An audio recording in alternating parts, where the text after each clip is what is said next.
Kepada sidang jemaat yang dikasihi Tuhan, sebelum kita masuk dalam ibadah raya pada sore malam hari ini, saya mengucapkan selamat sore buat kita semua. Shalom, sejahtera Tuhan kiranya tetap dilimpahkan kepada kita semua. Mari kita akan tundukkan kepala sejenak untuk kita masuk dalam doa dalam ibadah ini. Bapa yang bertahta dalam kerajaan surga, di dalam nama Tuhan Yesus Kristus, Allah sesembahan dan pujaan hati kami satu-satunya, pada sore hari ini Tuhan, kami datang kepadamu, memberikan hidup ini kepadamu, hidup yang banyak kekurangan dan kelemahan ini. Tuhan, kami rindu untuk bisa bertemu Engkau lewat ibadah raya ini. Itu sebabnya Tuhan, ampuni segala kekurangan, kelemahan kami, supaya kami layak untuk beribadah kepadamu. Sucikan hati kami, untuk kami bisa memuji, membesarkan nama-Mu. Terima kasih Tuhan Yesus, sekarang kami serahkan acara ibadah ini ke tangan-Mu ya Tuhan. Kami mengundang hadirat-Mu, untuk Tuhan hadir tengah-tengah ibadah kami, memberkati ibadah kami ini, mulai dari puji-pujian Tuhan sampai pemberitaan firman-Mu. Terima kasih Tuhan, terima kasih segala pekerjaan setan yang coba mengganggu, merintangi dalam ibadah ini ya Tuhan. Kami panggil nama-Mu yang penuh kuasa untuk mengusirkan segala pekerjaan setan itu di dalam nama Tuhan Yesus Kristus, darah Kristus yang berkuasa. Terima kasih Tuhan, terima kasih. Pakai seluruh pelayan-pelayan yang terkait dalam ibadah ini Tuhan, dengan pemakaian yang heran. Terima kasih Tuhan Yesus, pengurapan yang dari Engkau nyata dalam ibadah ini. Terima kasih, kami sambut ibadah ini di dalam nama Tuhan Yesus Kristus. Haleluya, amin. Puji Tuhan, saudara sekalian yang dikasihi Tuhan, mari kita mempersiapkan diri, menyiapkan hati kita untuk kita melakukan puji-pujian, mengagungkan nama Tuhan sebelum kita masuk dalam pemberitaan firman Tuhan. Mari kita akan lakukan pujian dalam buku NR 140, Dia Sungguh Indah. NR 140, Dia Sungguh Indah.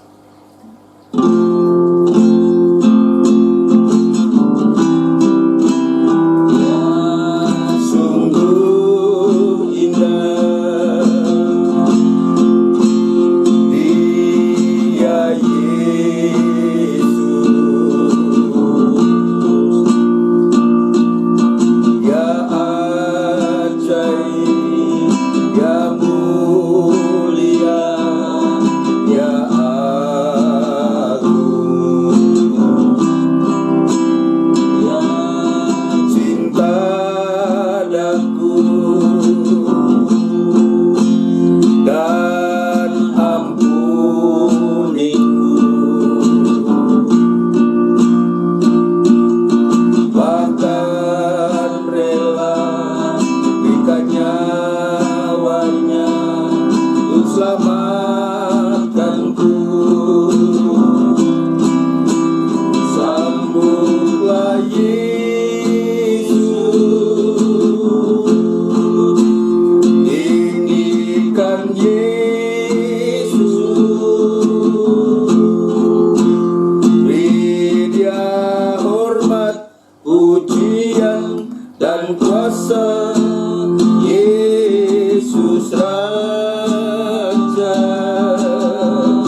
Raja,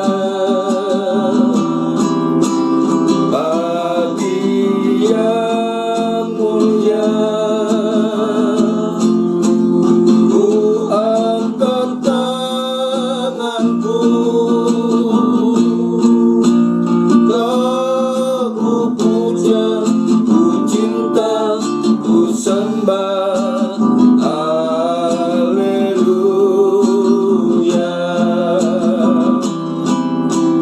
Sambutlah Yesus, tinggikan Yesus,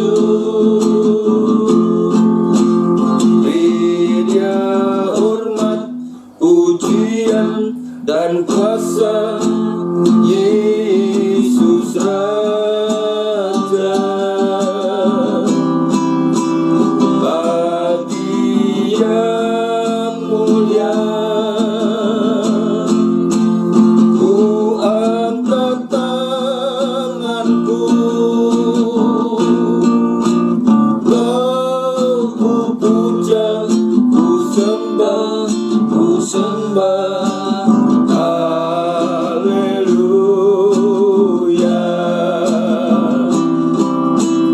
Bagi yang mulia, ku angkat tanganku, kau ku puja, ku cinta, ku sembah. Haleluya.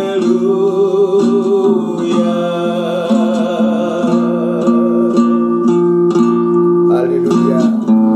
Puji Tuhan, saudara sekalian, ya, kita hanya bisa menyembah kepada satu-satunya Tuhan dan Juru Selamat kita, itulah Tuhan Yesus Kristus.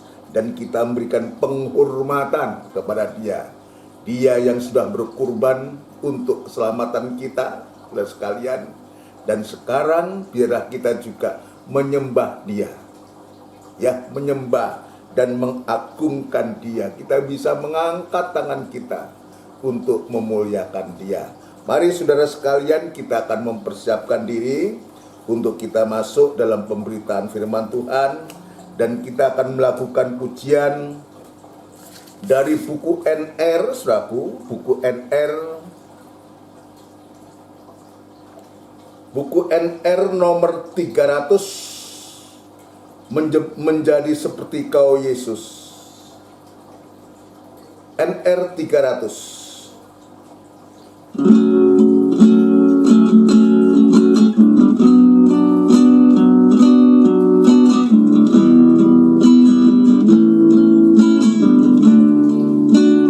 Haleluya. Yang ku rindukan hanya Kau, Yesus. Nyatakan pribadi-Mu dalam hidupku.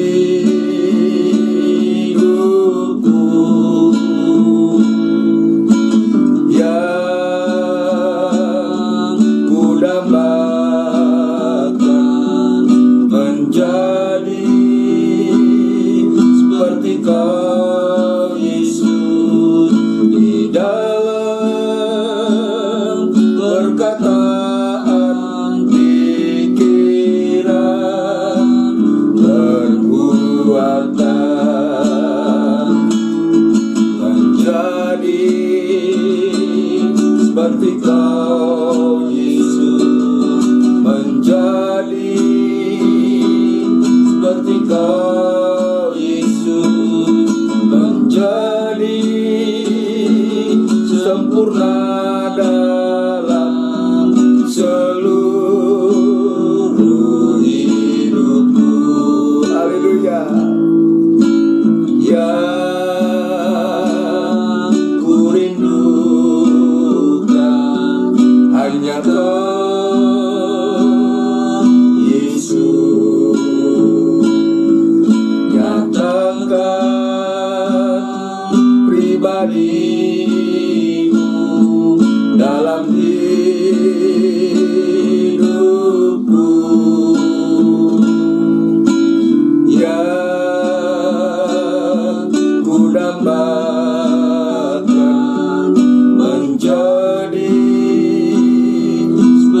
Engkau Yesus di dalam perkataan, pikiran, perbuatan, menjadi seperti Kau Yesus, menjadi seperti Kau Yesus, menjadi sempurna dalam seluruh hidupku. Haleluya. Menjadi seperti Kau Yesus, menjadi seperti Kau Yesus, menjadi sempurna dalam seluruh hidupku. Haleluya.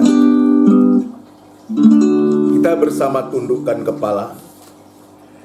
Kita bersama tundukkan kepala untuk kita berdoa kepada Tuhan, menyerahkan diri kita untuk kita bisa mendengarkan firman Tuhan. Sungguh Tuhan, pujian ini memberikan satu gairah kepada kami untuk kami bisa berjuang lewat ibadah dan pelayanan yang Tuhan sudah sediakan kepada kami.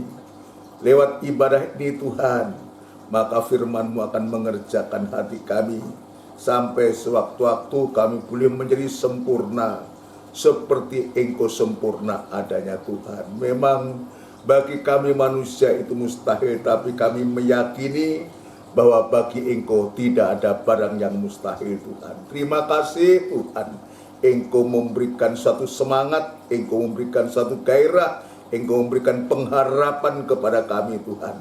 Terima kasih Tuhan, terima kasih, terima kasih. Kami serahkan hidup kami kembali. Biarlah Tuhan Engkau sucikan hati kami, pikiran, angan-angan dan perasaan kami, supaya firman-Mu boleh mendapatkan tempat yang terutama dalam hati kami dan mengerjakan hati kami, sehingga kami boleh beriman hanya kepada-Mu Tuhan. Urapilah firman-Mu dan urapilah kami sekalian dalam pengurapan yang datangnya dari Engkau sendiri Tuhan. Demikian pula hamba tidak melupakan berdoa untuk gereja-gereja-Mu yang lain yang bersamaan beribadah semacam di tempat ini. Ya Tuhan, kiranya juga menolong para hamba-hamba-Mu, para gembala dimanapun hamba-hamba-Mu boleh menggembalakan sidang-Mu. Ya Tuhan, Engkau tolong memberikan kekuatan kemampuan surgawi. Tuhan berikan pengurapan yang kuat yang dari surga, seperti Engkau juga mengurapi kami semua yang ada di tempat ini Tuhan. Terima kasih Tuhan Yesus, terima kasih. Hamba tetap berserah diri kepada-Mu. Biarlah Tuhan kekuatan surgawi menolong hamba, memberikan kekuatan kemampuan yang dari surga untuk hamba-Mu mampu menyampaikan firman-Mu dengan benar dan murni Tuhan. Terima kasih Tuhan Yesus, terima kasih. Sehingga nyata firman-Mu boleh mengerjakan hati kami, menyucikan hati kami, hingga sempurna seperti Engkau sempurna adanya. Terima kasih Tuhan kepada seluruh sidang jemaat-Mu yang saat ini berada di rumah mereka masing-masing. Biar Tuhan juga menolong Tuhan, Engkau memberikan damai sejahtera-Mu, memberikan ketenangan, dudukkan dengan baik Tuhan, seperti Maryam yang selalu merindukan perkataan-Mu.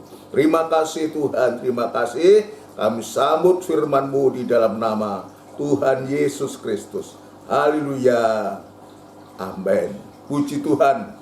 Saudara sekalian yang dikasihi Tuhan, sebelum lanjut dalam pemberitaan firman Tuhan, saya mengucapkan selamat sore kembali. Shalom, sejahtera Tuhan kiranya tetap dilimpahkan kepada kita semua. Kita bersyukur, kita berterima kasih jika dalam ibadah Minggu Raya ini Tuhan masih juga memberikan kesempatan untuk kita bisa beribadah. Biarlah ibadah ini kita terima dengan rasa syukur, ya, dengan hati yang bahagia. Sebab Alkitab mengatakan berbahagialah orang yang mendengar, ya, membaca mendengar serta melakukannya, saudaraku. Jadi orang yang membaca, mendengar, apalagi sampai melakukannya, saudaraku, itu orang yang berbahagia. Dan sungguh ini juga merupakan suatu peringatan bahwa Rasul Yohanes menuliskan demikian dalam kitab Wahyu itu juga untuk mengingatkan. Kenapa? Karena kedatangan Tuhan itu sudah semakin dekat. Itu sebabnya biar kita, kata bahagia itu adalah ya untuk memberikan suatu dorongan kepada kita ketika kita membaca, ada satu sukacita. Ketika kita mendengar, ada sukacita, sehingga kita ada kemampuan untuk kita sampai mempraktekkan firman Allah. Ini merupakan satu hal yang luar biasa, dan kita bersyukur saudara sekalian, ya sore malam hari ini Tuhan sudah menghimpunkan kita kembali untuk menekuni ibadah-ibadah yang Tuhan sudah sediakan kepada kita. Ibadah raya ini suatu ya, ibadah yang diberkati oleh Tuhan. Di saat ibadah raya ini ya disampaikan, dibentangkan untuk kita, maka bersamaan itu karunia-karunia Roh Kudus ini juga akan dinyatakan oleh Tuhan. Mari kita akan lanjut dalam pemeriksaan kita. Kita masih dalam topik kita, perjalanan Israel dari tanah Mesir untuk menuju tanah Kanaan. Kita masuk dalam etapa pertama atau ruas jalan yang pertama, yaitu dari Mesir menuju ke Gunung Sinai. Dan kita sudah memeriksa saudara sekalian bahwa di Gunung Sinai ini Tuhan memberikan dua hal yang utama, yang luar biasa, saudaraku, untuk supaya kita bisa mendapatkan. Untuk apa, saudaraku, ini? Untuk kelanjutan perjalanan. Itu sebabnya ketika sampai Gunung Sinai ini, maka Tuhan perintahkan Musa untuk naik ke atas gunung, dan di sanalah Tuhan memberikan dua hal. Tadi saya mengatakan, yaitu dua lok batu dan rancang bangun tabernakel. Ya, yang sekarang kita periksa adalah bagian yang kedua, yaitu tabernakel. Tabernakel yang fokusnya atau sentralnya ya adalah tentang kehendak Allah. Kemarin dalam ibadah doa saya mengatakan memang secara fisik itu sudah tidak ada, tetapi yang ada sekarang adalah pengajarannya. Pengajaran tabernakel ini sungguh luar biasa, yang akan membawa kita kepada satu kesempurnaan. Pengajaran mempelai dalam terang tabernakel, pengajaran tabernakel dalam terang kabar mempelai ini akan membawa kita, mempersiapkan kita untuk kita menjadi sempurna seperti Dia sempurna adanya. Tidak hanya berhenti di situ, sampai membawa kita, kata firman Allah, di mana aku berada, maka di situ pun kamu ada. Yaitu tentang kehendak Allah, bagian yang kedua. Mungkin kita bertanya-tanya, mungkin kita bosan, saudaraku. Bosan kok bolak-balik itu saja. Ya, tabernakel yang fokusnya tentang kehendak Allah dan seterusnya, kok diulang-ulang. Sebab Alkitab juga mengatakan, saudaraku, bahwa firman Allah itu harus diajarkan berulang-ulang. Untuk apa, saudara sekalian? Untuk supaya kita lebih dimantapkan, diberikan suatu kepastian. Ya, saya seringkali sedangkan kita ulang-ulang mengingatkan aja, kadang-kadang kita masih lupa, apalagi kan nggak diingatkan. Ya, tapi juga ada orang yang selalu diingatkan lagi, bosan dan semuanya. Jangan, sebab ini tertulis dalam Alkitab, saudara sekalian. Coba kita membaca lebih dulu, saudaraku, ya, untuk supaya kita mengerti kenapa firman Tuhan itu harus diajarkan berulang-ulang, saudara sekalian. Ya, ini penting dalam hal ini. Jangan, maksudnya untuk supaya kita tidak menjadi bosan. Ya, tidak menjadi bosan. Kita ulangi, supaya kita ingat dan ingat. Ya, Kalau Alkitab mengatakan harus diajarkan dengan berulang-ulang, saudara. Ini Alkitab. Jadi kebenaran itu, firman Allah yang adalah kebenaran itu harus diajarkan berulang-ulang untuk memberikan kepastian kepada kita. Jangan seperti dunia. Dunia itu terbalik, saudaraku. Yang seringkali bukan kebenaran yang diajarkan berulang-ulang, saudaraku. Tapi yang diulang-ulang itu kebohongan, kejahatan, perbuatan dosa, kebenaran, ya ketidakbenaran. Jadi lawan kata dari kebenaran, ketidakbenaran ini atau kebohongan itu, saudaraku. Kalau diulang-ulang, saudaraku, maka sewaktu-waktu itu menjadi satu kebenaran. Ini berbahaya kalau yang tidak benar ini disampaikan berulang-ulang. Kebohongan itu ya disampaikan berulang-ulang, saudaraku. Maka ini bisa menjadi suatu kebenaran, orang yakin, oh iya. Tapi justru kita, kalau kebenaran yang sesungguhnya kita sampaikan berulang-ulang, kita mengatakan kok diulang-ulang. Bosen. Ya, bosen. Ya, jangan. Mari kita akan membaca dalam kitab Ulangan, kitab Ulangan pasal yang ke-6, ayat yang ke-4 sampai ayat yang ke-8. Ya, perhatikan baik-baik untuk supaya kita betul-betul kita mengerti, ya, lewat ibadah-ibadah kita mengerti kenapa kita harus membaca ulang berulang. Ya. Atau lebih baik ayat yang pertama. Inilah perintah, yakni ketetapan dan peraturan yang aku ajarkan kepadamu atas perintah Tuhan Allahmu, ya, untuk dilakukan di negeri kemana kamu pergi untuk mendudukinya. Jadi ini disampaikan Musa. Musa itu hamba Allah. Musa itu hamba Allah, ya, tugasnya untuk menyampaikan suatu berita, menyampaikan perkataan Allah, ya, yang aku ajarkan kepadamu atas perintah Tuhan Allahmu. Sekarang kita loncat ayat yang keempat. Apa yang disampaikan Musa? Dengarlah, hei orang Israel, Tuhan itu Allah kita. Jadi ini mantap sekali, memberikan suatu penegasan kepada rakyat Israel, bangsa Israel. Musa sebagai seorang pemimpin betul-betul di sini yang memberikan suatu kepastian yang pasti. Dengarlah, hei orang Israel, Tuhan itu Allah kita. Tuhan itu Esa. Jadi jelas, Tuhan kita itu satu, bukan tiga. Tritunggal, tiga tapi satu. Ada Allah Bapa, itu namanya Tuhan. Ada anak Allah, itu namanya Yesus. Ada Allah Roh Kudus, namanya Kristus. Jadi cukup kita menyebut Tuhan Yesus Kristus. Ini Tuhan Allah kita. Itu satu pribadi. Satu, bukan tiga. Allahnya orang Kristen bukan tiga, tapi satu, yaitu Tuhan Yesus Kristus.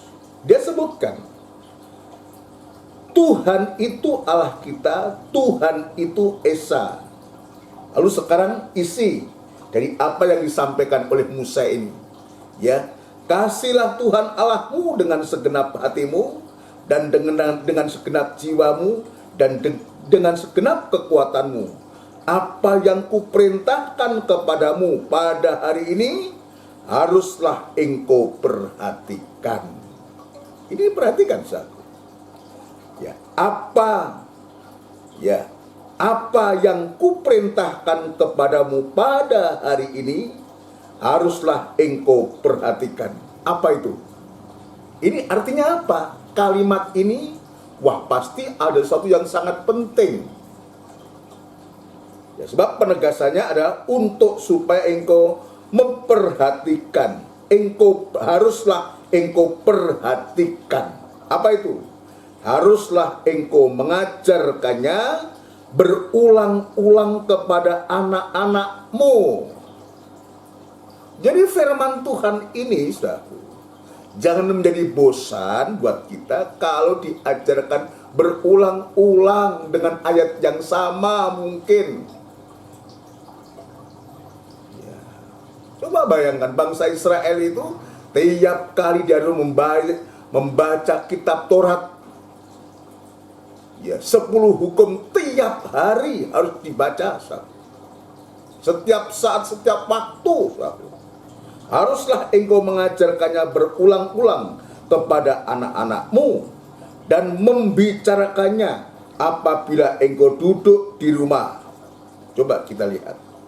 Apabila engkau duduk di rumah, apabila engkau sedang dalam perjalanan, apabila engkau berbaring, dan apabila engkau bangun. Coba ini.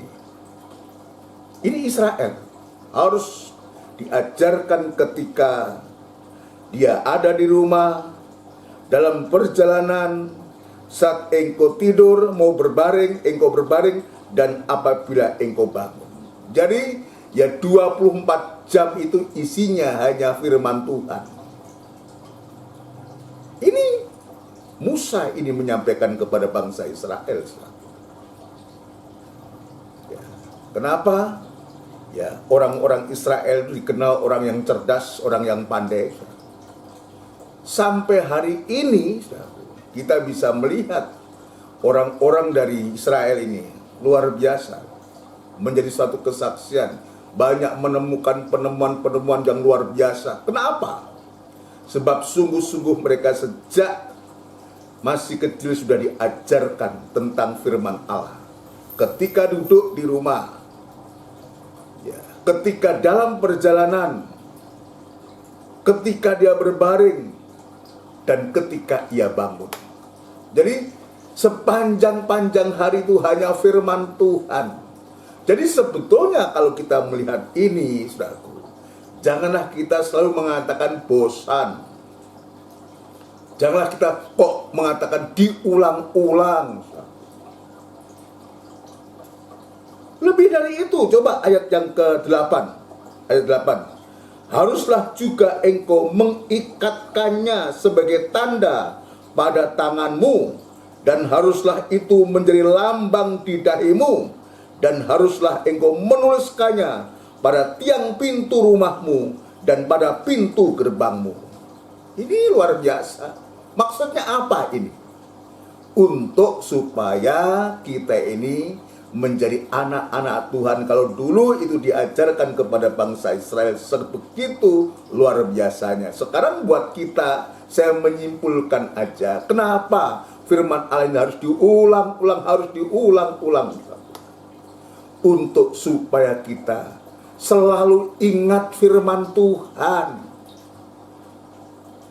Kalau kita selalu ingat firman Tuhan, selalu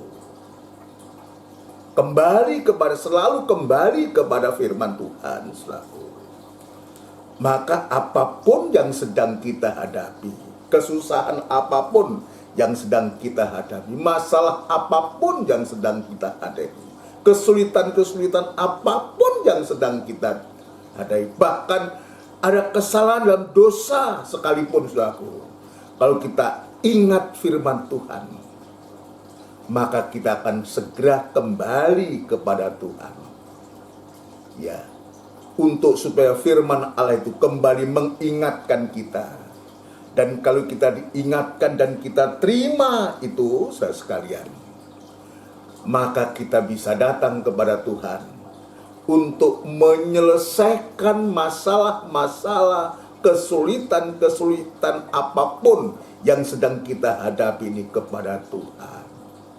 Dan ketika kita mengakui kepada Tuhan, seberat apapun itu, maka Tuhan itu sanggup untuk menolong, mengampuni, bahkan sampai menyucikan kehidupan kita.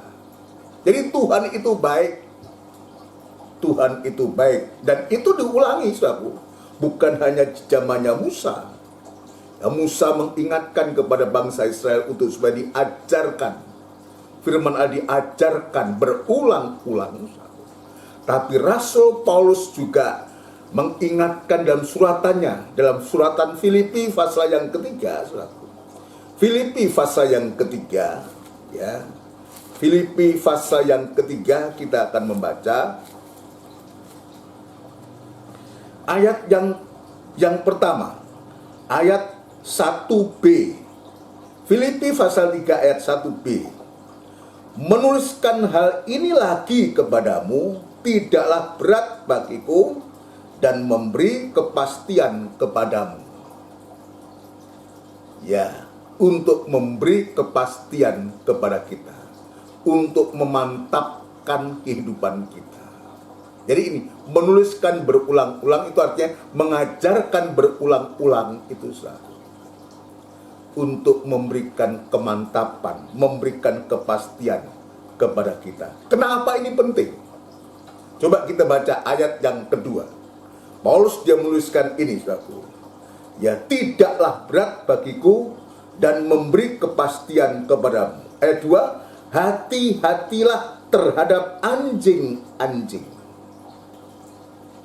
Hati-hatilah terhadap pekerja-pekerja jahat.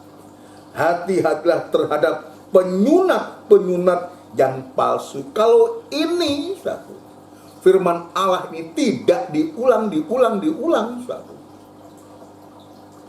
Maka kalau datang ini pekerja-pekerja jahat, penyunat palsu, pemberita palsu, pekerja jahat, yang tadi saya katakan, dia pasti mengajarkan hal yang tidak benar. Ya, maka kalau kita tidak membiasakan diri untuk kita banyak mendengarkan firman Allah. Mungkin juga gembala atau hamba Tuhan mengajarkan berulang-ulang. Tujuannya untuk memberikan kepastian, maksudnya adalah kalau nanti datang itu pekerja-pekerja palsu, ya, penyunat palsu, pekerja jahat itu satu, maka kita tidak akan terpengaruh.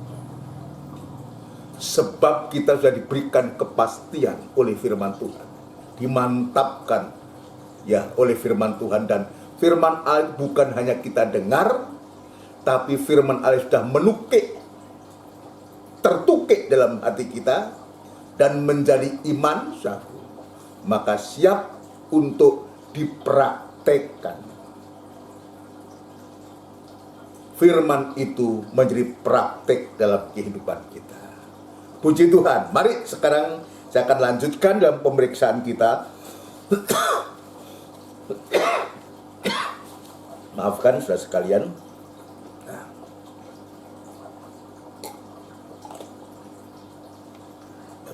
Kita lanjutkan dalam pemeriksaan kita. Kita masih membahas tentang kehendak Tuhan.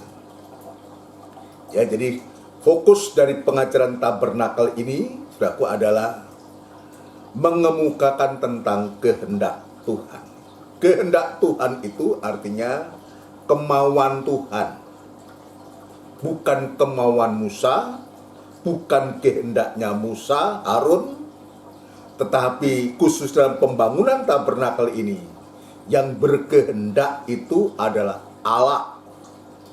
Sementara Musa itu sebagai hamba Tuhan hanya melaksanakan perintah, hanya melaksanakan maunya Tuhan.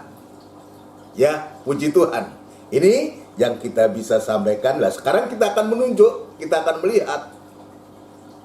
Ya, kalau dulu dalam bentuk fisik Musa sudah lakukan itu untuk supaya umat Israel bisa beribadah dan Tuhan hadir dalam ibadahnya orang Israel itu, dan disebutkan Tuhan tidak akan menolak, Tuhan tidak akan muak, saudaraku. Jika kehendak Allah ini yang dibentangkan, disampaikan kepada umatnya saat itu, sekarang kepada kita, maka Tuhan tidak menolak, Tuhan tidak jemu, Tuhan tidak muak terhadap kita. Artinya dia itu senang. Dan dia sebutkan bahwa mereka itu menjadi umatku dan aku menjadi Allah mereka. Ya, ini tujuannya. Kalau kita dalam ibadah kita ini, ya ibadah yang oleh karena kita melakukan kehendak Tuhan. Dan Alkitab juga mengatakan dalam ibadah PA atau doa, saya mengatakan bahwa dunia ini sedang lenyap dengan segala keinginannya, tetapi orang yang melakukan kehendak Allah, dia hidup untuk selama-lamanya. Kita bisa melihat di sini hasil daripada kita melakukan kehendak Allah itu ada jaminan, ada suatu kepastian, memberikan suatu kepastian kepada kita untuk kehidupan yang kekal. Untuk kehidupan yang kekal, bukan di bumi ini, sebab bumi ini dengan segala keinginannya sedang lenyap, ya. Jadi kekal, hidup selamat dan kekal bukan di bumi ini, sebab bumi ini sedang lenyap dengan segala keinginannya. Tetapi Tuhan sudah memindahkan kita dari bumi yang lenyap ini kepada bumi yang baru dan langit yang baru. Itulah kota Yerusalem yang baru, itulah kerajaan surga itu suatu. Dan di sana kita hidup selama-lamanya bersama Tuhan. Tetapi saya ingin menunjukkan contoh teladan yang sempurna, saudara sekalian, kehidupan yang melakukan kehendak Bapaknya, kehendak Tuhan. Melakukan kehendak Tuhan terutama satu, ya ketika sebelum Tuhan Yesus ditangkap satu, dan Tuhan Yesus membawa murid-muridnya ke Taman Getsemani satu, diajak untuk berdoa satu. Tapi sayang murid-murid saat itu, ya murid-murid itu tertidur ketika diajak berdoa oleh Tuhan, tertidur satu. Ya, tetapi Tuhan Yesus dia berdoa, mengucapkan doanya. Kenapa?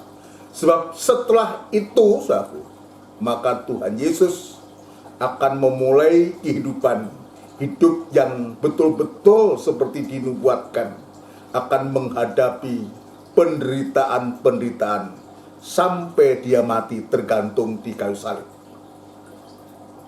Dia melakukan kehendak Bapa yang macam apa? Jika Musa hanya melakukan kehendak Bapa, di saat dia harus membangun tabernakel ini secara fisik, saudaraku. Tapi Tuhan Yesus ini, dia melakukan kehendak Bapa untuk apa? Untuk menerima, untuk meminum cawan murka Allah yang harus jatuh kepada umat manusia. Maka disitulah Yesus harus meminum itu. Harus meminum cawan murka Allah itu. Itu sebabnya dalam penampilan Injil Lukas, dalam cerita Injil Lukas itu, ketika dia diperhadapkan dengan cawan murka Allah ini, maka dia berucap kepada Bapaknya, "Ya Bapa, kalau boleh lalukan cawan ini daripadaku." Dia sebagai manusia dalam Injil Lukas itu menampilkan pribadi Tuhan sebagai anak manusia atau manusia yang ditandai dengan sengsara suatu. Maka di situ kita bisa lihat kemanusiaan. Sekalipun Yesus itu juga 100% manusia, tetapi juga 100% ada Allah pribadi suatu. Tapi dalam Injil Lukas ini dia tampil sebagai seorang manusia yang juga ditandai dengan ketidakmampuan. Manusia itu tidak mampu. Manusia itu rapuh. Ketika diperhadapkan Getsemani untuk minum cawan itu, dia katakan, "Ya Bapa, kalau boleh lalukan cawan ini daripadaku, tapi bukan kehendakku." Jadi dia tidak akan memaksakan kehendaknya untuk dia menolak itu cawan, tapi biar kehendakmu yang jadi. Ini yang Tuhan lakukan. Dia melakukan kehendak Bapaknya untuk menerima cawan murka Allah yang harusnya jatuh kepada umat manusia. Harusnya kita ini, manusia kita yang harus menanggung murka Allah oleh karena perbuatan dosa, kejahatan manusia itu. Tapi karena Yesus itu dia mau taat dan dengar-dengaran untuk melakukan kehendaknya, kehendak Bapaknya itu. Saudara sekalian, sehingga dia harus mengatakan semacam itu. Mari atau kita baca lebih baik. Ya, kita baca lebih baik, ya. Kita baca. Ya, kita akan melihat betapa Tuhan Yesus itu ya dia tampil sebagai seorang manusia, tapi harus dia melakukan kehendak Bapaknya. Injil Lukas pasal 22, Lukas pasal 22 ayat yang ke-39 mulai. Kita akan bisa melihat betapa contoh dan teladan yang sempurna ini ketika dia melakukan kehendak Bapaknya. Ayat 39 mulai. Lalu pergilah Yesus keluar kota, dan sebagaimana biasa ia menuju Bukit Zaitun. Murid-muridnya juga mengikuti dia. Ini murid-muridnya ini ya -1. Sebab nanti Yudas tidak bersama-sama dengan Tuhan ini. Dia sudah berkhianat itu, saudaraku. Setelah tiba di tempat itu, ia berkata kepada mereka, berdoalah supaya kamu jangan jatuh ke dalam pencobaan. Kemudian ia menjauhkan diri dari mereka kira-kira sepelempar batu jaraknya. Lalu ia berlutut dan berdoa katanya, ya Bapakku, jika engkau mau, ambillah cawan ini daripadaku. Ini sebagai manusia, dia betul-betul mengalami ketidakmampuan itu, ketidakberdayaan itu. Rasanya berat. Ambillah cawan ini daripadaku. Ini kemanusiaan daripada Yesus saat itu. Rasa tidak mampu, rasa tidak berdaya. Kita lihat nanti bukti bahwa dia betul-betul dia sebagai manusia harus semacam itu. Tetapi bukanlah kehendakku. Ini yang kita harus belajar. Ya, belajar untuk kita tidak memaksakan kehendak kita. Ya, kehendak kita sendiri juga jangan, kehendak orang lain juga jangan, apalagi kehendak setan. Ya, ini Tuhan ajarkan kepada kita ketika Yesus diperhadapkan, dia betul-betul tidak ingin melakukan kehendaknya. Dia bertanya, kalau boleh, ya, jikalau engkau mau, ambil cawan ini daripadaku, tetapi bukan kehendakku, melainkan kehendakmu lah yang terjadi. Dia rela mengorbankan kehendaknya. Saudara sekalian, dia rela mengorbankan keinginannya. Saudara sekalian, untuk apa? Untuk melakukan kehendakmu, untuk melakukan kehendak Bapa. Saudara sekalian, ya katakan, ya, melainkan kehendakmu lah yang terjadi. Ini satu pelajaran buat kita, buat saya, buat kita semua, untuk kita belajar tidak memaksakan kehendak diri kita. Masih ada kehendak yang lebih daripada itu, ada kehendak Bapa. Atau mungkin itu kehendak diri kita itu sesuatu yang baik, oke. Sebaik apapun juga kalau itu keinginan kita, kehendak kita, tidak seperti kalau itu kehendak Allah. Tidak seperti kehendak Allah. Kalau kehendak Allah, yang kita lakukan kehendak Allah, maka Allah bertanggung jawab atas kehidupan kita. Dan saat itu juga, maka ayat yang ke-43 dia katakan, Maka ketika dia mengatakan demikian, dia merasa sebagai manusia begitu berat ini harus dia tanggung untuk dia melakukan kehendaknya, kehendak Bapa ini. Maka seorang malaikat dari langit menampakkan diri kepadanya.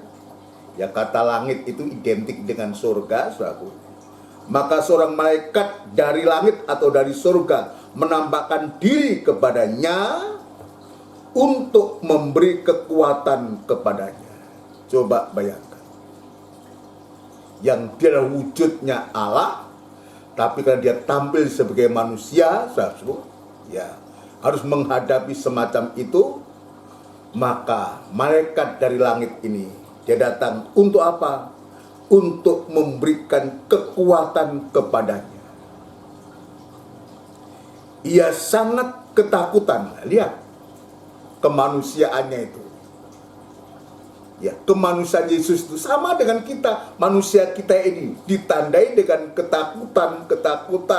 Apalagi di hari-hari ini ada varian baru tentang corona ini yang begitu cepat meluasnya, menyebarnya, daya tularnya itu. Ini manusia kita penuh dengan ketakutan. Kita perlu seperti malaikat yang datang dari surga ini untuk memberikan kekuatan kepada kita. Untuk apa? Untuk supaya kita tidak takut. Sementara saat itu juga Yesus, ia sangat ketakutan dan makin bersungguh-sungguh berdoa. Ya, ini contoh juga ketika kita ketakutan, ya bukan kita lari.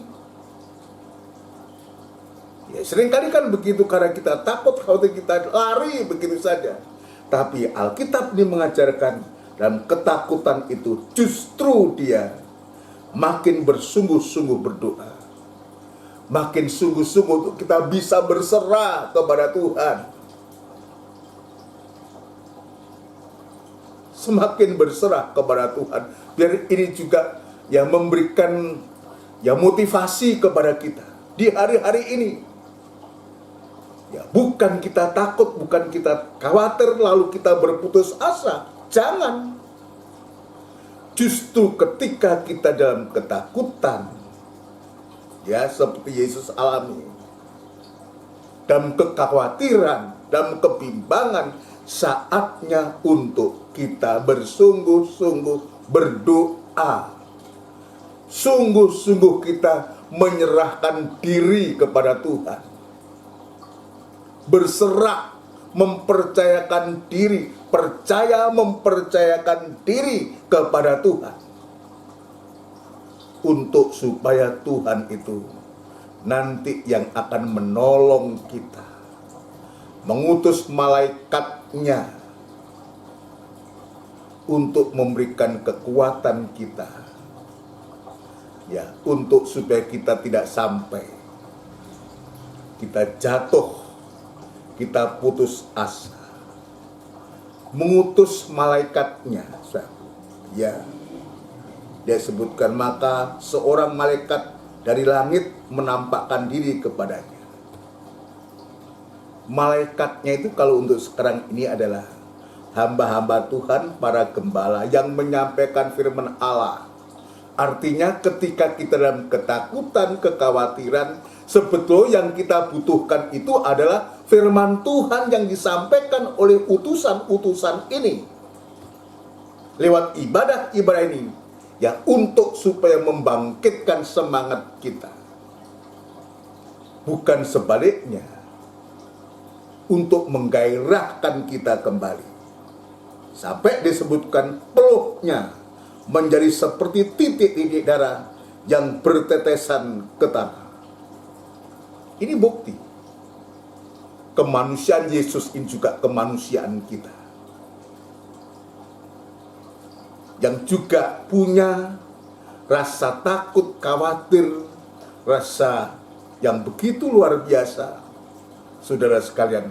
Tetapi Tuhan itu baik kepada kita. Ini contoh teladan dari manusia Yesus dalam Injil Lukas ini ketika dia harus menghadapi cawan. murka Allah. Tapi dia mengatakan, bukan kehendakku, tapi biarlah kehendakmu. Artinya apa? Apapun juga yang dihadapi waktu itu Tuhan Yesus. Dan sekarang untuk kita, apapun yang kita hadapi. Ini memberikan contoh kepada kita. Memberikan inspirasi kepada kita. Apapun yang kita hadapi, seberat apapun yang kita hadapi, biar kita tetap untuk belajar, ya, mengesampingkan kehendak kita, keinginan kita.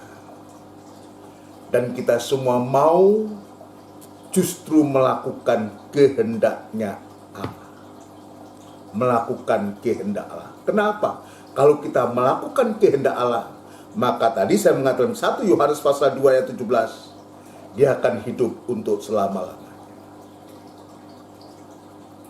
Ada kepastian, memberikan kepastian kepada kita untuk kita bisa hidup untuk selama-lamanya. Ini yang Tuhan tunjukkan kepada kita.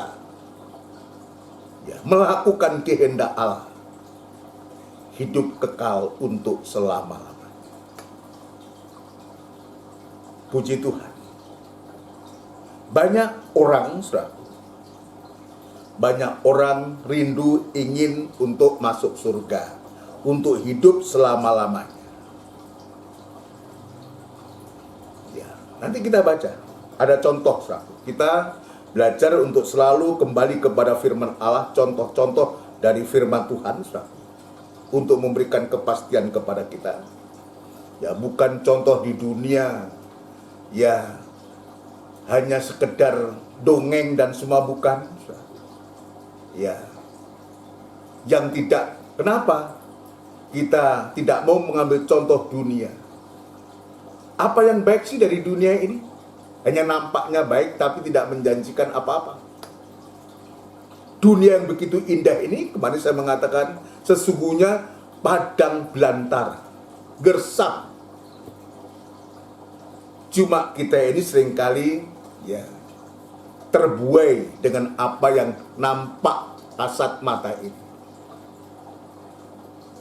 Tadi saya mengatakan, justru sebaliknya di hari-hari ini banyak orang ingin untuk hidup bersama Tuhan selama-lamanya. Ya, bahkan Alkitab mengatakan, dia mengatasnamakan sebagai hamba Tuhan. Ini koreksi buat kami. Menyampaikan firman Allah, penginjilan, mengadakan kesembuhan-kesembuhan dan semua-semua. Tapi ternyata Tuhan tolak. Tuhan tolak. Pada saat yang terakhir. Kenapa? Ternyata Alkitab menceritakan ini menjadi suatu peringatan kepada kita. Apapun kita, siapapun kita, anak-anak Tuhan, pelayan-pelayan Tuhan, saudara sekalian, atau hamba-hamba Tuhan sekalipun, atau pendeta sekalipun, atau gembala sekalipun, tidak menjamin apapun status kita dalam jemaat, baik itu sebagai imam-imam, pelayan Tuhan, atau pendeta sekalipun, tidak menjamin untuk bisa masuk dalam kerajaan surga. Kenapa? Yang bisa masuk dalam kerajaan surga itu, yang bisa mendapatkan kehidupan kekal, kehidupan selama-lamanya, itu adalah orang yang melakukan kehendak Allah. Dan ternyata Alkitab mencatat orang-orang yang saya sebutkan tadi, kenapa ditolak? Dia ibadah, dia melayani, tetapi tidak melakukan kehendak Allah. Dia melakukan kehendaknya sendiri. Ayo, mungkin bisa mencari untuk supaya bisa mencari popularitas, supaya dipandang, supaya ya menjadi orang yang terpandang. Aku ini ibadah sungguh-sungguh, melayani sungguh-sungguh. Tapi ternyata itu hanya sebagai topeng. Ibadah pelayanan itu hanya untuk menutupi kejahatannya. Ini yang ngeri, saudara sekalian. Itu yang ngeri. Ini suatu peringatan keras buat kita. Untuk setiap kita dalam ibadah kehidupan kita, jangan itu yang kita kejar. Biar ibadah pelan kita ini fokus bagaimana kita bisa melakukan kehendak Tuhan. Melakukan kehendak Tuhan. Tadi Tuhan Yesus sudah memberikan teladan. Ketika dia diperhadapkan dengan cawan murka. Lalu dalam Filipi juga disebutkan, yang walaupun dia itu Allah, tapi dia mau mengosongkan diri, menghampakan diri untuk turun menjadi manusia, bahkan menjadi seorang hamba, bahkan manusia. Dan tergantung di kayu salib. Untuk apa? Oleh karena dia ingin melakukan kehendak. Dia taat kepada Bapaknya, menuruti kehendak Bapaknya. Sehingga tidak heran lanjutan dalam Filipi itu, kalau setiap lutut bertelut, setiap lidah mengaku bahwa dia adalah Tuhan dan Juru Selamat. Setiap lutut bertelut, setiap lidah mengaku, baik yang di langit di atas, baik yang di bumi, bahkan di bawah bumi, berlutut. Artinya bisa ditundukkan. Ditundukkan oleh siapa? Ditundukkan oleh orang yang taat. Ditundukkan oleh orang yang melakukan kehendak Allah. Saudara sekalian. Nah ini Tuhan ajarkan kepada kita di hari-hari ini. Ayo kita beribadah di masa yang sulit ini. Di masa pandemi ini, saudaraku, tidak ada kata lain. Di saat ini kita mau lari kemana? Kita keluar kemana-mana juga takut di hari-hari ini. Mau datang ke saudara atau kemana kita juga takut karena suasana yang semacam ini. Lalu apa yang kita lakukan? Tidak ada kata lain, yaitu kita melakukan kehendak Allah. Ada suatu kepastian kehidupan yang melakukan kehendak Allah ini. Ada satu kepastian untuk kita bisa hidup selama-lamanya. Saya memberikan contoh. Dalam Injil Matius pasal yang ke-7. Injil Matius pasal yang ke-7. Ya Tuhan memberikan contoh. Ya kita tidak usah lah mencari contoh-contoh di dunia, di Alkitab banyak contoh. Banyak contoh. Injil Matius pasal yang ke-7. Ayat yang ke-21. Injil Matius pasal yang ke-7 ayat 21 mulai.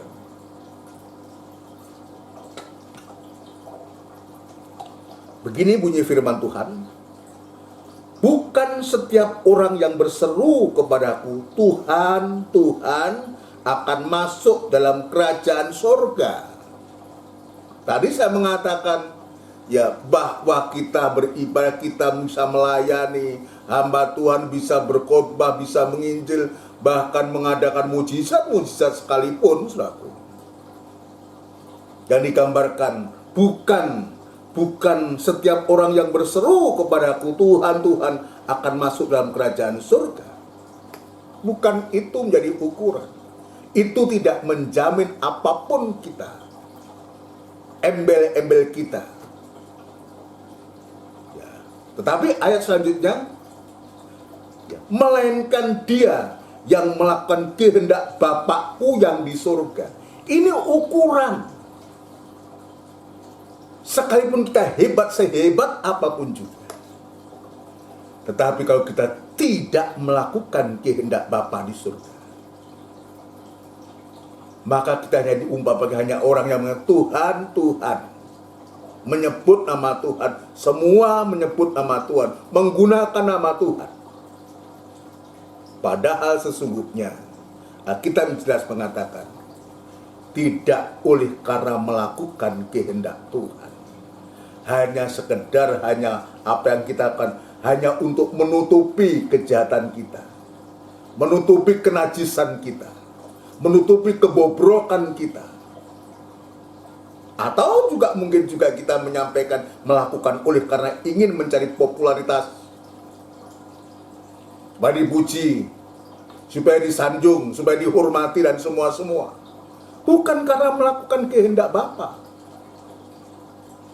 Ya, selanjutnya, saudaraku, pada hari terakhir, ini hari-hari yang menentukan.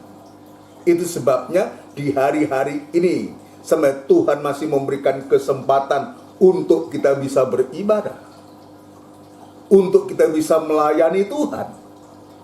Biar kita pastikan bahwa kita sedang melakukan kehendak Bapa di surga. Ya. Puji Tuhan. Pada hari terakhir banyak orang akan berseru kepadaku. Sudah lihat. Ini orang yang merasa sudah berjasa, sudah melakukan sesuatu. Dia katakan, pada hari terakhir banyak orang akan berseru kepadaku, Tuhan, Tuhan, bukankah kami bernubuat demi nama-Mu? Ini koreksi buat seorang hamba Tuhan semacam saya ini. Sudah bernubuat demi nama-Mu. Apa nubuat ini? Menyampaikan firman Allah, memberitakan firman Allah para gembala, para pendeta, para hamba Tuhan yang menyampaikan firman Allah. Bukankah kami bernubuat demi nama-Mu, demi nama Tuhan sekalipun, dan mengusir setan demi nama-Mu, dan mengadakan banyak mujizat demi nama-Mu juga. Ini luar biasa, justru kepada pelayan-pelayan Tuhan. Ya, pelayan Tuhan tuh banyak, sahabat. Ada yang pemimpin pujian, ada yang di grup kur, sahabat. Melakukan pujian itu juga menyampaikan firman lewat pujian. Menyanyi itu menyampaikan kesaksian, menyampaikan firman Allah lewat pujian-pujian yang kita pujikan itu. Bahkan mengadakan banyak mujizat-mujizat. Ya, apalagi kalau mujizat itu juga terjadi karena black magic. Ya, macam-macam lah. Tapi menggunakan nama Tuhan. Menggunakan nama Tuhan. Ya. Mengusir setan demi nama-Mu. Ya, kita datang kepada orang, dia kerasukan, diusir, pergi, ya pergi, dan semua. Mengadakan mujizat demi nama-Mu juga. Tapi apa yang Tuhan bilang? Apa yang Tuhan melakukan itu? Ayat yang ke-23. Pada waktu itulah aku akan berterus terang kepada mereka dan berkata. Dan ketika orang-orang ini, ya pengabar-pengabar firman Allah ini, dia menyampaikan, bukankah kami berbuat demi nama-Mu, mengusir setan demi nama-Mu, mengadakan banyak mujizat demi nama-Mu. Ya, dia menunjukkan kehebatannya di hadapan Tuhan. Tapi kita lupa bahwa Tuhan itu mengerti dan tahu maksud dan tujuan hati kita. Ketika dia mengungkapkan itu semua kepada Tuhan, apa yang Tuhan katakan? Pada waktu itulah aku akan berterus terang kepada mereka dan berkata, aku tidak pernah mengenal kamu. Ini kan celaka, saudara. Yang selama ini kiprah kita melayani Tuhan, memberitakan firman Allah, mengusir setan, mengadakan tanda mujizat-mujizat. Tapi pada ujungnya ternyata Tuhan tidak mengenal kita. Ini bisa dibayangkan, saudara. Tuhan katakan, pada waktu itulah aku akan berterus terang kepada mereka dan berkata, aku tidak pernah mengenal kamu. Apa cukup hanya sampai di situ? Tidak. Bukan hanya Tuhan mengatakan, aku tidak pernah mengenal kamu, dia justru mengusir orang-orang ini. Enyahlah daripadaku, kamu sekalian pembuat kejahatan. Ini ditulis, saudara.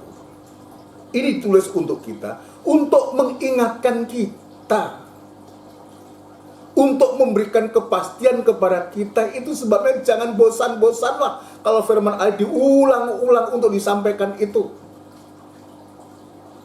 Untuk supaya kita ini ada kepastian. Kita terima kasih diingatkan oleh Tuhan, masih ada waktu, ada kesempatan. Jangan kemudian nasib kita seperti ini. Mari sidang jemaat Tuhan, ya khususnya yang saya layani di GKGM, di Triorejo, di Gunung Sari maupun di Pondok Chandra, biar ayat ini mengingatkan kita senantiasa. Saudara sekalian, sebagai selalu ingat, jangan kemudian nanti Tuhan mengatakan kepada kita, tidak pernah mengenal kita, pergi kamu, ya, kamu sekalian pembuat kejahatan. Kita sudah banyak berjerih lelah,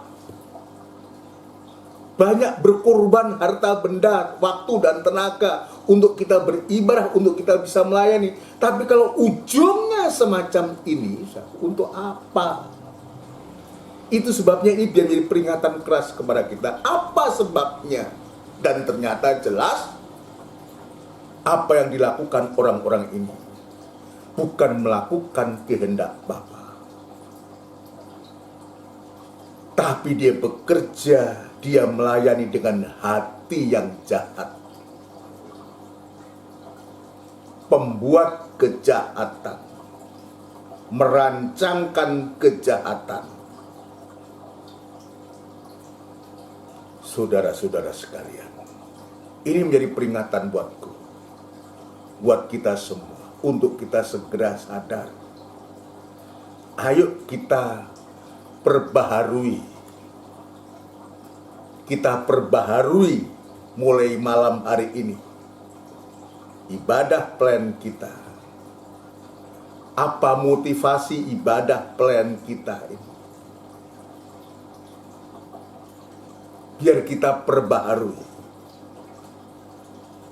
Kalau kita melakukan ibadah pelayanan dalam bentuk apapun juga, tadi digambarkan mungkin ya sebagai orang yang bernubuat menyampaikan firman Allah, yang mendoakan orang sakit, orang kerasukan, bahkan mengadakan mujizat sekalipun.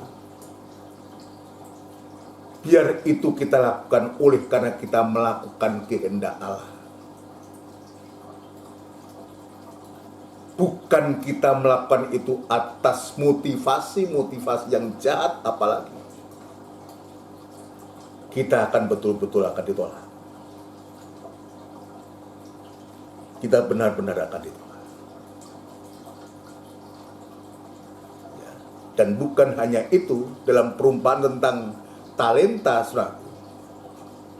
Ya, dalam perumpamaan tentang talenta, ketika orang yang mendapatkan 5 talenta, dia bisa mengembangkan menjadi 10, saudara. Dan ketika yang 2 juga bisa mengembangkan menjadi 4, saudara. Tapi yang 1 ini yang aneh. Dia diberikan kepercayaan untuk bisa melayani, untuk bisa mengembangkan, saudara. Padahal dia dapat 1 sudah sebetulnya yang paling ringan lah, 1, hanya 1 saja. Tapi ternyata yang 1 itu pun dia tidak melakukan. Malah dia punya hati yang jahat, berprasangka jahat. Kalau dalam Injil Matius pasal 7 dia katakan, nyala engkau pembuat kejahatan. Tapi untuk yang menerima 1 talenta ini, kita akan baca, saudara. Matius pasal 25 ayat yang ke-26 dan seterusnya. Maka jawab tuannya itu, ini kepada yang 1 ya, atau lebih baik saya baca ayat 24. Kini datanglah juga hamba yang menerima 1 talenta itu dan berkata, "Tuan, aku tahu bahwa Tuan adalah manusia yang kejam, yang menuai di tempat di mana Tuan tidak menabur, dan yang menuai dari tempat di mana Tuan tidak menanam. Karena itu aku takut, dan pergi menyembunyikan talenta Tuan itu di dalam tanah. Ini terimalah kepunyaan Tuan." Maka jawab tuannya itu, "Hei kamu, hamba yang jahat dan malas." Siapa ini? Hamba jahat dan malas ini adalah hamba yang tidak melakukan kehendak tuannya. Saya ulangi, siapa hamba jahat dan malas ini? Ini adalah hamba yang tidak melakukan kehendak tuannya. Jadi kamu sudah tahu bahwa aku menuai di tempat di mana aku tidak menabur, dan memungut dari tempat di mana aku tidak menanam. Karena itu sudahlah seharusnya uangku itu kau berikan kepada orang yang menjalankan uang, supaya sekembaliku aku menerima serta dengan punya. Sebab itu ambillah talenta itu daripadanya, dan berikanlah kepada orang yang mempunyai 10 talenta itu. Karena setiap orang yang mempunyai kepadanya akan diberi, sehingga ia berkelimpahan. Tetapi siapa yang tidak mempunyai, apapun juga yang ada padanya akan diambil daripadanya. Ini luar biasa. Kehidupan yang melakukan kehendak Bapa, saudara, yang menjalankan tugasnya dengan baik, saudara, justru dia akan diberikan kepercayaan sampai berkelimpahan. Tapi sebaliknya, dia yang tidak punya, apapun juga yang ada padanya akan diambil daripadanya. Berarti dia nol. Tidak ada sesuatu yang ada padanya. Nasibnya bagaimana? Bukan hanya diusir, bukan hanya dikatakan, "Hei kamu hamba yang jahat," ayat yang ke-30, dan campakkanlah hamba yang tidak berguna itu ke dalam kegelapan yang paling gelap. Di sanalah akan terdapat ratap dan kertak gigi. Jadi hamba yang jahat dan malas ini digambarkan kepada hanya hamba yang dia itu tidak melakukan kehendak Bapa. Dan dia akibatnya apa? Dia harus dicampakkan. Hamba yang tidak berguna ini dicampakkan dalam kegelapan yang paling gelap. Di sana akan terdapat ratap dan kertak gigi, yang ujungnya dia harus menerima suatu konsekuensi akibat dia tidak melakukan kehendak Bapa itu, yaitu kegelapan yang paling gelap, dan di sana terdapat ratap dan kertak gigi, suatu penghukuman yang tanpa batas. Ini peringatan buat kita. Tetapi sebaliknya, ada nasihat yang indah, yang baik sekali buat kita. Kalau kita melakukan kehendak Bapa, kehendak Tuhan, kehidupan itu yang akan menerima janji. 1 Yohanes 2 ayat 17 disebutkan, orang yang melakukan kehendak Bapa, dia akan hidup selama-lamanya. Tapi kita akan membaca ayat yang terakhir, Ibrani pasal yang ke-10. Ini nasihat untuk kita semua. Ibrani pasal yang ke-10, saudara sekalian. Ibrani pasal yang ke-10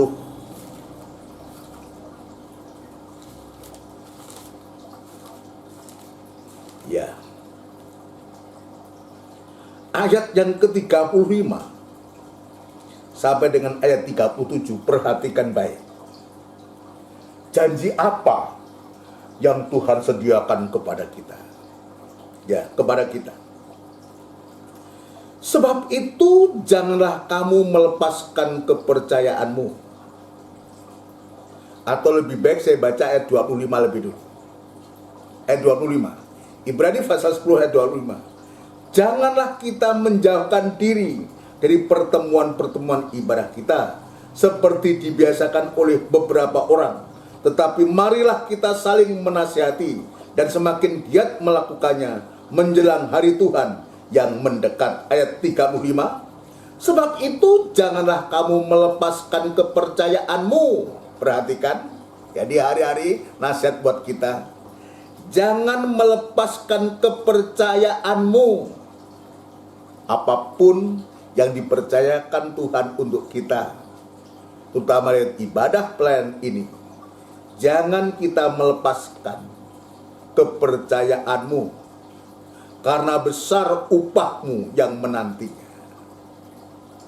Tapi kalau kita melepaskan, maka upah itu tidak akan kita bisa terima. Tapi kalau kita tidak melepaskan kepercayaan yang Tuhan percayakan kepada kita, ya, maka ada upah yang menantinya. Sebab kamu memerlukan ketekunan.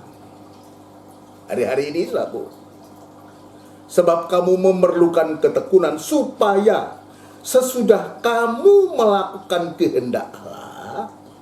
Jadi kalau kita melakukan kehendak Allah, sebutkan supaya sesudah kamu melakukan kehendak Allah. Artinya kalau kita sudah melakukan kehendak Allah, kamu memperoleh apa yang dijanjikan itu. Ya, jadi orang yang melakukan kehendak Allah itu ada janji. Janji apa? Ayat 37. Sebab sedikit, bahkan sangat sedikit waktu lagi, dan Ia yang akan datang sudah akan ada tanpa menangguhkan kedatangannya. Janjinya, kalau kita simpulkan, ya, kalau kita melakukan kehendak Allah, janji, ya, janji yang Tuhan berikan kepada kita adalah kita dilayakkan untuk menyambut kedatangan Tuhan yang kedua kali. Dia katakan, sebab sedikit, bahkan sangat sedikit waktu lagi, dan Ia akan datang, sudah akan ada tanpa menangguhkan kedatangannya. Janjinya untuk kita bisa bertemu Tuhan, berhadap-hadapan dengan Tuhan, bertemu muka dengan muka, untuk kita dibawa oleh Tuhan. 1 Yohanes pasal 17 tadi, untuk kita hidup selama-lamanya, untuk bertemu Tuhan dan kita bersama-sama Tuhan untuk selamanya. Artinya kita layak untuk menghadap Tuhan, layak untuk menyambut kedatangan Tuhan yang kedua kali, dan sampai kita bersama-sama Tuhan untuk selama-lamanya. Amin, saudara sekalian. Dan ayat yang ke-38. Tetapi orangku yang benar akan hidup oleh iman, dan apabila ia mengundurkan diri, maka aku tidak berkenan kepadanya. Tetapi kita bukanlah orang-orang yang mengundurkan diri dan binasa, tetapi orang-orang yang percaya dan beroleh hidup. Jadi luar biasa, luar biasa. Pengajaran tabernakel ini, kita dibawa oleh Tuhan untuk kita bisa melakukan kehendak Allah. Kalau kita bisa melakukan kehendak Allah, puncaknya Tuhan memberikan janji kepada kita untuk kita dilayakkan kedatangan Tuhan yang semakin dekat ini. Kita dipersiapkan dan dilayakkan untuk menyambut kedatangan Tuhan yang kedua kali. Amin, saudara sekalian. Puji Tuhan. Mari kita akhiri ibadah kita dengan kita melakukan pujian dari buku NR, suatu. Buku NR, suatu. Buku NR nomor 184. Besar dan ajaib. Besar dan ajaib. NR 184.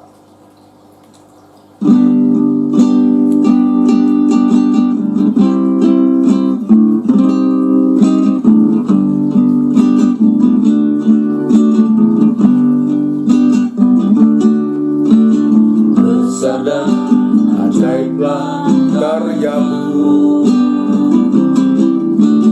adil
bangsa, yang maha kuasa, mulia namamu, layak dan segala bangsa, layaklah segala bangsa sujud kepadamu.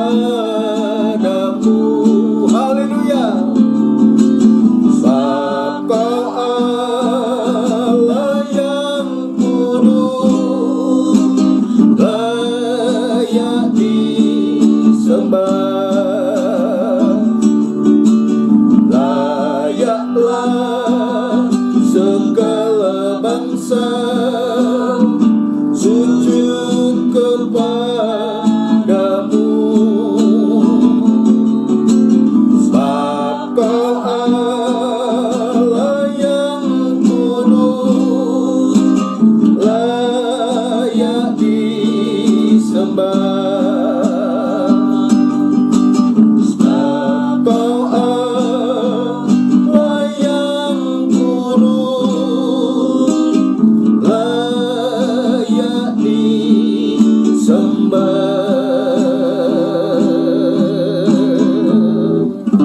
Haleluya. Kita tundukkan kepala, kita akan berdoa syukur kepada Tuhan. Terima kasih Tuhan, terima kasih.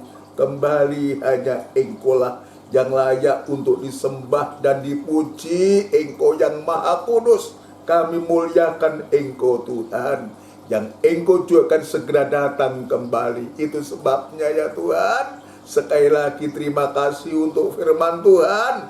Engkau mengajarkan kepada kami untuk melakukan kehendak-Mu, karena kami ada teladan-Mu Tuhan, teladan yang sempurna dari Engkau sendiri Tuhan.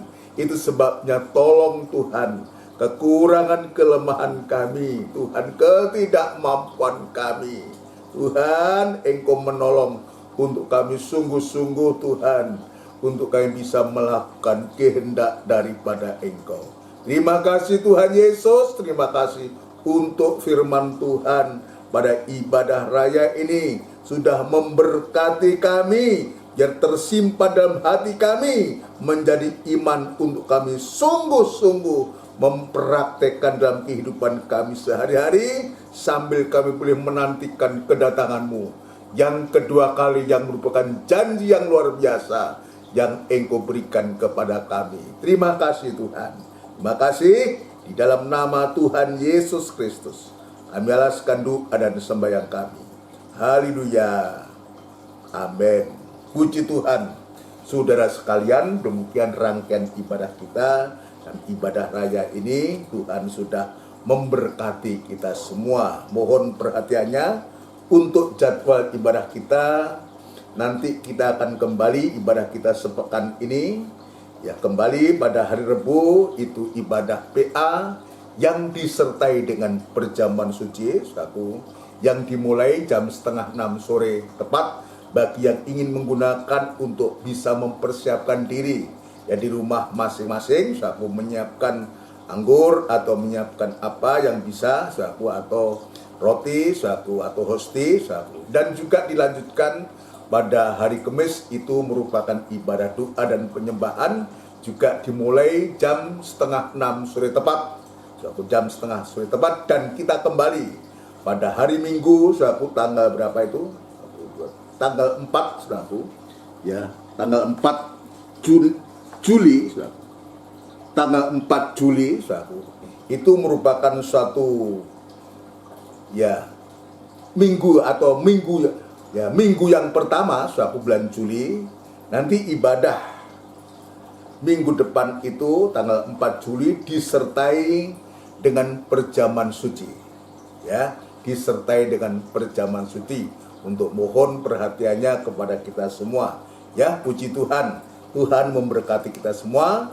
Dan sebelum kita mengakhiri ibadah ini, mohon untuk perhatiannya, nanti kita akan berdoa untuk seluruh sidang jemaat. Mohon dukungan doa atau bantuan doa, ya, untuk pemulihan Om Edwin yang saat ini sudah dalam pemulihan di rumah oleh kemurahan Tuhan di rumah, saudara sekalian. Ya, kita tetap mendoakan supaya Tuhan menolong, juga berdoa untuk Ibu Nona. Kita nggak tahu perkembangannya kayak apa sekarang ini. Saya belum mendengar berita dari Tio Rejo Saku yang opname di rumah sakit di Makassar. Yang ketiga, saya mohon perhatiannya kepada kita semua, mohon bantuan doa atau dukungan doa juga kepada Mas Yosi dan keluarga, saudaraku, yang sekarang ini sedang menjalani karantina atau isolasi mandiri di rumah. Kita doakan bahwa Tuhan menolong Mas Yosi dan seluruh keluarga ini, ditolong oleh Tuhan, diberikan kekuatan hati untuk sabar menghadapi situasi yang semacam ini. Bagi saudara yang ingin membantu saudara kita ini, mari mohon saudara, jika Tuhan gerakkan hati, silahkan saudara langsung bisa menghubungi Mas Yosi atau istrinya. Terserah saudara bagaimana. Setidaknya, paling tidak setiap kita jemaat, saya ingin menyampaikan, kita bawa dalam doa supaya Tuhan menolong saudara kita Mas Yosi ini bersama keluarga yang sedang menjalani karantina atau isolasi mandiri di rumah. Ini yang bisa saya sampaikan. Nanti kita juga berdoa untuk anak-anak, remaja, kaum muda, orang dewasa, bahkan orang tua sekalipun. Di hari-hari ini kita bisa melihat perkembangan dari varian yang baru ini begitu merajalela. Dan untuk itu saya ingin menyampaikan kepada kita semua, kita betul-betul taat prokes. Taat prokes untuk kita taati, untuk supaya kita baik-baik saja. Kalau kita mentaati sungguh-sungguh pasti kita baik-baik saja oleh pertolongan Tuhan, oleh pertolongan Tuhan. Juga nanti kita berdoa untuk bangsa dan negara kita. Mari kita akan akhiri ibadah kita dengan kita menundukkan kepala. Bapa di surga, tidak putus-putusnya kami mengucapkan syukur dan terima kasih kepadamu untuk berkat yang sudah Engkau berikan kepada kami. Biarlah berkat ini tetap melimpah dalam hati kami dan memberikan kekuatan menjadi iman, dan kami boleh praktekkan dalam hidup kami sehari-hari dalam menjalani hidup ini, sampai kami mampu dilayakkan menyambut kedatangan-Mu yang kedua kali. Terima kasih Tuhan. Terima kasih, banyak kekurangan, kelemahan kami, tapi kami yakin dan percaya Tuhan lewat firman-Mu, Engkau yang pasti memberikan pertolongan kepada kami, memberikan hati yang semangat kepada kami, berkobar-kobar Tuhan. Justru di saat-saat semacam ini, Tuhan tolong kami sekalian. Yang lemah Tuhan kuatkan, yang sakit Tuhan juga memberikan pertolongan. Nama-nama yang sudah kami sebutkan, Tuhan, Engkau memberikan kemurahan, Engkau belas kasihani saudara kami yang sudah kami sebutkan satu persatu, baik yang dalam pemulihan yang ada di Makassar, Mas Yosi sekeluarga. Tuhan, kami serahkan ke tangan-Mu, biar pertolongan-Mu menjadi nyata atas kehidupan anak-anak-Mu semua. Itu sebabnya segala pekerjaan setan dalam bentuk sakit, penyakit, virus, apapun juga yang sedang dihadapi oleh anak-anak-Mu, Tuhan, kami sehati panggil nama yang penuh kuasa untuk mengusirkan segala pekerjaan setan itu di dalam nama Tuhan Yesus, darah Kristus yang berkuasa. Terima kasih Tuhan, memberikan damai sejahtera-Mu kepada anak-anak-Mu yang sedang menghadapi pencobaan, menghadapi ujian ini, untuk membawa kehidupan ini lebih sungguh-sungguh kepada Tuhan, berserah kepada Tuhan. Terima kasih, yang lemah Tuhan kuatkan, yang usia lanjut Tuhan berikan semangat yang baru Tuhan. Terima kasih Tuhan untuk sidang jemaat-Mu yang diperhadapkan berbagai macam-macam masalah nikah, rumah tangga, pekerjaan, usaha maupun keuangan. Tuhan, kami serahkan ke tangan-Mu. Tuhan, kiranya juga menolong mereka menyelesaikan semuanya Tuhan dengan heran, dan nama Tuhan dipermuliakan. Tak berikan Tuhan penjagaan kepada anak-anak-Mu semua. Tuhan, terima kasih Tuhan, terima kasih.